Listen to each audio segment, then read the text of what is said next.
What's up, guys?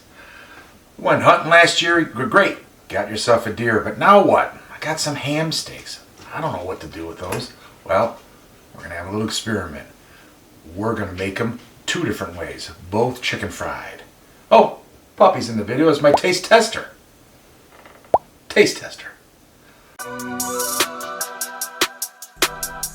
Once you trimmed up your venison, you're going to place that in some buttermilk. Soak it in. And let that marinate and let it have a vacation in the fridge for a couple of hours. Or overnight, if you had the forethought and patience.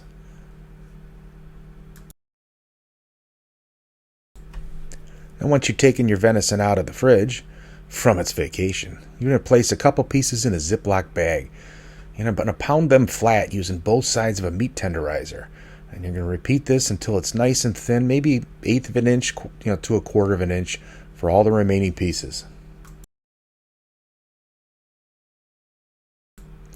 Now that all the pieces have been pounded flat, we're going to lay them all out. We're going to season them with some salt, pepper, and garlic powder. And then you're going to flip it over and also do the same thing for the other side.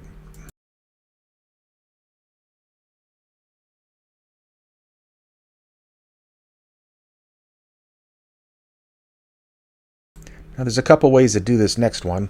We chose to just drizzle some more buttermilk on it. You can also dip it in an egg wash before you put the fry mix on. But we did not do that. The buttermilk was just fine.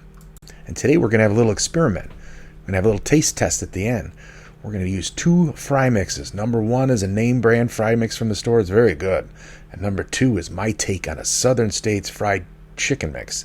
Can't say their name. Not affiliated with anybody here. And remember, as always, the descriptions are below. You have your containers with your fry mix in it. And what you want to do is you make sure you get all that venison coated with that fry mix. Once that's done, give it a little shake and set it aside on a rack. Today I'm making homemade French fries as a side dish. But I'm going to use my new potato slicer. Just look at this bad boy. Wow, does this make fries easy. Let's get these fries going.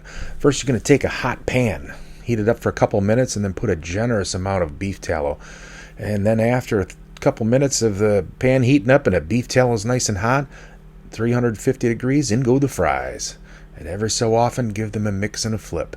What you're looking for is a nice golden brown. Takes about 10 minutes, give or take, depends on how hot you get your oil. When those fries are complete and they're perfect, golden brown, just the way you like them, remove them with a strainer, and then you're going to season them with kosher salt. And today we're using oregano for a unique flavor on this nice mix. Okay, guys, you're going to put your pan on and let that heat up for at least 2 minutes. Biggest mistake people make is to put a pan on and then put the oil or fat in there, and while the pan's still cold, it does affect the flavor. Trust me. Now that our pan's been on the stove for 2-3 minutes and get it nice and hot, we're going to add our beef tallow. You don't need to use beef tallow. You can use olive oil or avocado oil if you choose. Once the fat is shimmering, you can see it right here, we gently place the steaks into fry for about 3 to 4 minutes each side.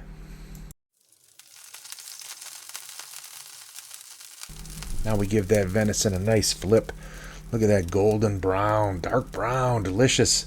All that flavor. I can't wait to taste it. And by the magic of time, our venison is done. Chicken fried venison. Now you can take them out and put them on a rack to cool. You want to let them rest a few minutes. At least 2-3 minutes to let those juices seep back in. Now it's time for the secret ingredient. It's hot honey. You're going to take about 3.5 tablespoons of honey and put it in the pot. Then about a tablespoon of Sriracha. Heat that at medium heat. Keep stirring it till it all blends together. This adds such a flavor that it's hard to describe. You're about to experience it though. Now it's time to make your waffle. You can use a store-bought brand or you can make it yourself. This time we just use our favorite one. Just follow the directions and give it a good mix.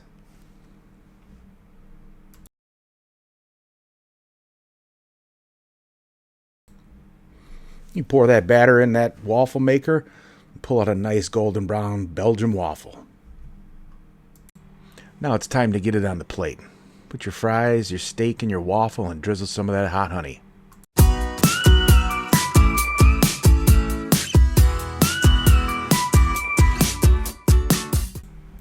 All right, guys, now it's time for what we really came here for, is the taste. First, this one here is your store-bought.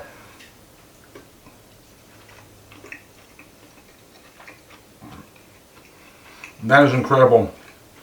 The honey, oh my goodness. Now for this second one to see which one. Oh, oh, hands down. Oh, Number 2 wins by a long shot. I'm gonna kick myself in the. Oh, make this, try it. You'll love it. Now, for this, we have 2 special taste testers. We have one that I call her the producer. Get it.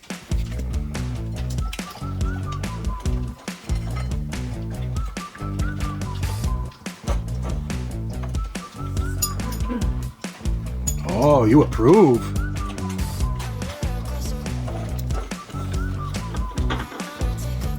Taste tester. We have an official taste tester. And he's got his taste testing fork.